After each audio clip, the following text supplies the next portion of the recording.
গান্ধীর স্মৃতি মুছে দেওয়ার চেষ্টা কেন নরেন্দ্র মোদী? জবাব চাই, জবাব দাও। জবাব তোমায় কোন প্রধানমন্ত্রীর ইতিহাস মুছে দেওয়ার চেষ্টা কেন নরেন্দ্র মোদী? জবাব চাই, জবাব দাও। Indian Army জিন্দাবাদ, Indian Army জিন্দাবাদ,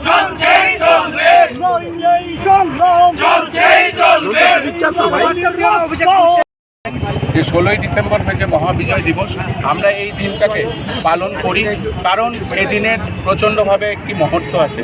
এই দিনেই ইন্দিরা গান্ধীজির নেতৃত্বে এবং ইন্ডিয়ান আর্মি বাংলাদেশকে পাকিস্তানের থেকে স্বাধীনতা দিয়েছিল এবং আমরা জানি যে সেই দিন ইন্ডিয়ান আর্মি, এই যে ফটোটার মধ্যে আপনি দেখছেন, ইন্ডিয়ান আর্মির জেনারেল পাকিস্তানের জেনারেল থেকে সেদিন সারেন্ডার লেটার নিয়েছিল। কিন্তু আমরা দেখেছি যে কালকে ইন্ডিয়ান আর্মির হেডকোয়ার্টার্স থেকে আপনারা দেখতে পারবেন যে ইন্ডিয়ান আর্মির হেডকোয়ার্টারে এই ফটোটা যে ছিল, যেটা আমাদের ভারতবর্ষের ইতিহাস, যেটা আমাদের ইন্ডিয়ান আর্মির ইতিহাস, প্রচুর শহীদের রক্তে এই ফটোটাকে তারা সরিয়ে দেওয়ার একটি ষড়যন্ত্র।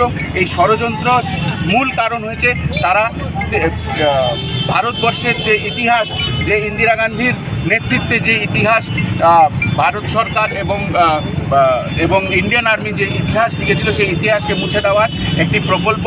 আমরা এই ন্যাক্কারজনক কাজে ধিক্কার জানাই এবং আমরা অতি সত্বর যাতে ইন্ডিয়ান আর্মির হেডকোয়ার্টার্সে সেই পুরনো ফটো, যেখানে ইন্ডিয়ান আর্মির আন্ডারে পাকিস্তানের জেনারেল সারেন্ডার করছে, এই ফটোটা যাতে আবার সেই জায়গাতে পুনঃস্থাপন করে দেওয়া হয়, এই দাবিতে আমরা আজকে ত্রিপুরা প্রদেশ যুব কংগ্রেস এখানে আসছি।